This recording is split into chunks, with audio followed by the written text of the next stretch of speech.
Gaza में मानवीय आधार पर तुरंत युद्ध विराम को लेकर संयुक्त राष्ट्र महासभा में एक प्रस्ताव लाया गया। यह प्रस्ताव एक आपातकालीन सत्र में इजिप्ट की तरफ से पेश किया गया, जिसे अरब देशों का भी समर्थन हासिल रहा। संयुक्त राष्ट्र महासभा में 193 सदस्य देश हैं। इनमें से 153 सदस्य देशों ने युद्ध विराम के पक्ष में वोट दिया, जबकि 10 देशों ने इसका विरोध किया और 23 देशों ने वोटिंग में हिस्सा नहीं लिया। जिन देशों ने युद्ध विराम के विरोध में वोट दिया उनमें अमेरिका और इजराइल प्रमुख हैं। इजराइल हमेशा से इसका विरोध करता रहा है। हालांकि 7 दिनों का युद्ध विराम हुआ, लेकिन उसके बाद जब वो खत्म हुआ तो उसके बाद से पूरी गति से युद्ध जो है वो जारी है। संयुक्त राष्ट्र में जो पारित प्रस्ताव है, हालांकि वो कोई बाध्यता नहीं है, ये नॉन बाइंडिंग है, लेकिन जिस तरीके से इस प्रस्ताव को अधिकतर देशों का समर्थन हासिल हुआ है, उससे जाहिर है कि गाजा में जारी मानवीय संकट को लेकर अब इजराइल पर दबाव बढ़ता जा रहा है। प्रस्ताव में कहा गया है कि तुरंत युद्ध विराम हो और साथ ही साथ जो बंधक हैं उनको बिना शर्त छोड़ा जाए।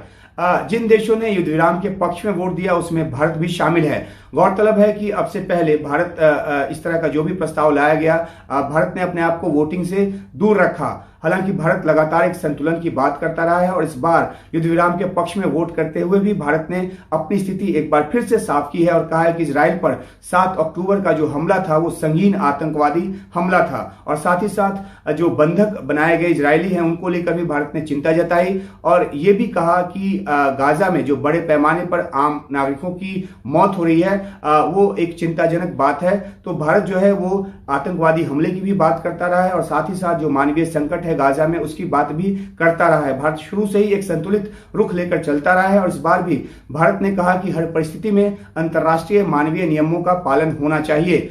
फिलिस्तीन के मुद्दे पर भारत हमेशा से 2 राष्ट्र समाधान की वकालत करता रहा है और इस वोटिंग के दौरान भी यूएन में भारत के जो प्रतिनिधि हैं उन्होंने शांतिपूर्ण और दीर्घकालिक समाधान के लिए 2 राष्ट्र समाधान की ओर बढ़ने की बात की। तो भारत का एक बार फिर से संतुलित रुख जो है वो यूएनजीए में सामने आया है और हालांकि इस बार भारत ने युद्ध विराम के पक्ष में वोट दिया है क्योंकि संकट वहां बहुत ज्यादा बढ़ता जा रहा है। इजराइल हमलों के खिलाफ दुनिया में बढ़ती जनभावना का ही नतीजा है कि अमेरिकी राष्ट्रपति जो बाइडेन ने अपने एक चुनावी अभियान के दौरान यह भी कह दिया है कि इजराइल को हमास के खिलाफ अपनी कार्रवाई को लेकर अंतर्राष्ट्रीय समर्थन जो मिला था वो तेजी से वह खोता जा रहा है। उन्होंने इजराइल के पीएम नेतन्याहू को अपनी कठोर नीति वाली सरकार को भी बदलने की नसीहत दी। नेतन्याहू की सरकार को